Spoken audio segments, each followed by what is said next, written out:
Hey you. Yeah, you. The one who's been holding it together, but barely.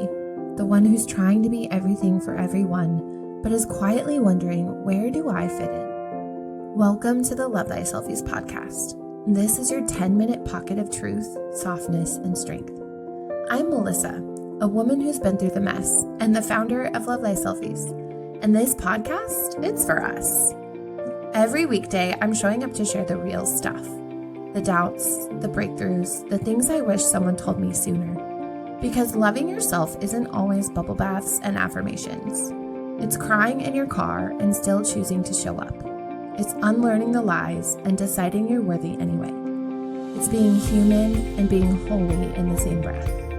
So if you're ready to stop performing, to stop shrinking, and to finally feel seen, this podcast is your daily permission slip to slow down, to rise up, and to come home to yourself.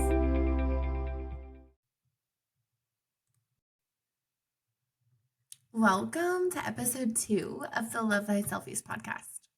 Your 10-minute pocket of peace, power, and truth to carry with you today.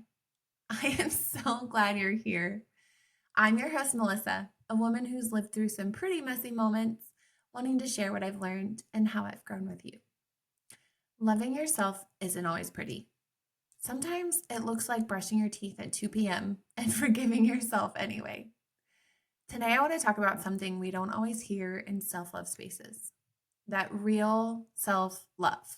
It doesn't always look like crystals, bubble baths, or morning affirmations in a perfectly tidy house. Sometimes it's just surviving the mess, literally and emotionally, and choosing to stay kind to yourself anyway. Let me tell you about my mess. And I mean that in the actual physical drywall, splintered, dust on every surface kind of way. We moved into this house with so much hope, so much vision. It was my dream home. It took forever to find. And 2 months in, we had water pouring in behind the walls, behind the drywall. It was hidden, moldy destruction of doom. We had no idea how bad it really was until we tore the walls open. $60,000. Oh, that was the estimate. We tried to pursue the previous owner. It just wasn't in the cards for us. We tried to work with insurance. Obviously, that wasn't the universe's plan either. $60,000. That was the estimate. And of course, we didn't have it. So the mess stayed and stayed. Here we are, 5 years later, still in it, still rebuilding, still dusting surfaces that we dusted the day before. And yet I am more grateful for this house than I have ever been. It's still my dream home. I still wake up just loving it and loving my life here, loving the memories that we've made. Because this mess is what I dreamt of. Owning this home, raising my babies here, waking up in a space that we could call our own is everything, especially for a millennial. And we are very blessed that my husband was in the military so that we could buy a house. Very, very blessed. And I know that. I know, and I am so grateful. Our house, it's not shiny yet, but it's ours. And I have to remind myself of that often. This is my mantra. But I have to be so honest with you. There are days when it all gets to me. There were months where it just weighed so heavily on my heart. Questions were being thrown around. Did we make a mistake? Was this the wrong choice? All of those things that make you doubt yourself ran through my head a million times. There are so many days when it all gets overwhelming and just gets to me. The mess, the noise, the weight of motherhood and business and construction and dust in my coffee. I'll just be honest. I yell, I shut down. I feel like I'm not doing enough at home or in my business or in my marriage or in my parenting. There are days where I sit in the middle of the chaos, dishes everywhere, totally dirty, deadlines looming, laundry half done, And I wonder, am I holding all of it wrong? But this is the exact moment that I've learned to love myself more fiercely because self love isn't reserved for when your hair is curled and your kitchen is clean. Let me re say that. Self love isn't reserved for when your hair is curled and your kitchen is clean. It's for the moments you feel like everything is falling apart. It's how you mother yourself through the mess. It's how you mother yourself through the mess.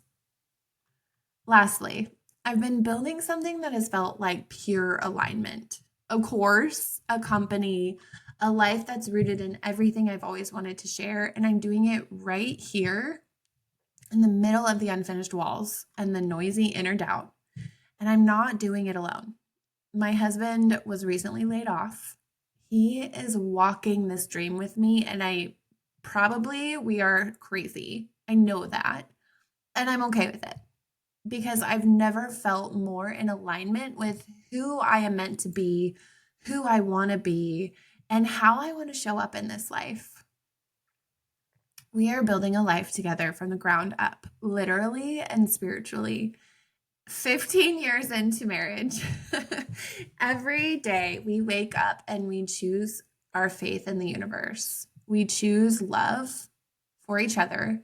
We choose trust in the universe's divine timing, even when that is so hard, especially when it's so hard. And I've been pouring into a morning routine that's become a true anchor for me. It is simple, light incense, light sage, breathe, journal, remind myself of who I am and who I'm becoming and what I want, and also what I am worthy of, what I deserve. Some days it feels like magic. Other days I am dragging myself to it because my mind is spiraling. That's just part of being human. But it always brings me back to intention, to this moment, back to presence, back to gratitude, back to grace. So, if you're in your own chaos right now, whether that is construction dust or emotional burnout or a house full of toddlers or just a really, really hard season, I want you to know this. You don't have to earn your own self love. Full stop. Rewind. Let's say that one more time. You don't have to earn your self love. You don't have to clean everything up before you deserve kindness. You don't need a peaceful life to deserve peace inside your heart. Your compassion for you should not be conditional. So let's shift together right now. I have a reflection question. As you know, I love to journal. Here's the question of the day. What does it look like to offer yourself compassion, not criticism, in chaos?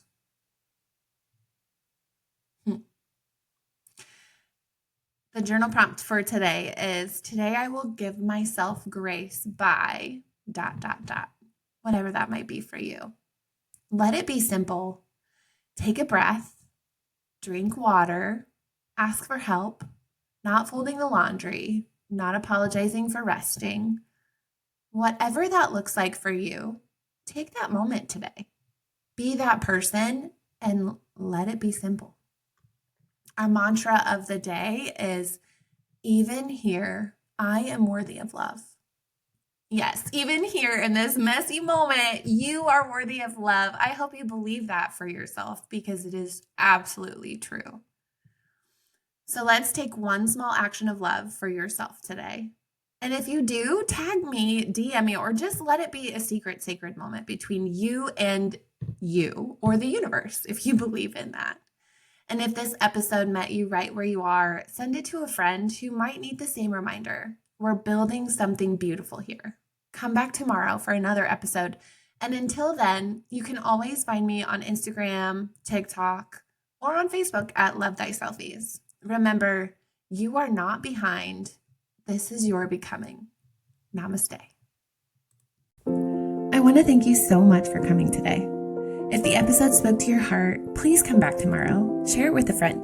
We do this every weekday. You can also find me over on Instagram at LoveThySelfies, where we keep the conversations going. Until then, be gentle with yourself. You're doing better than you think.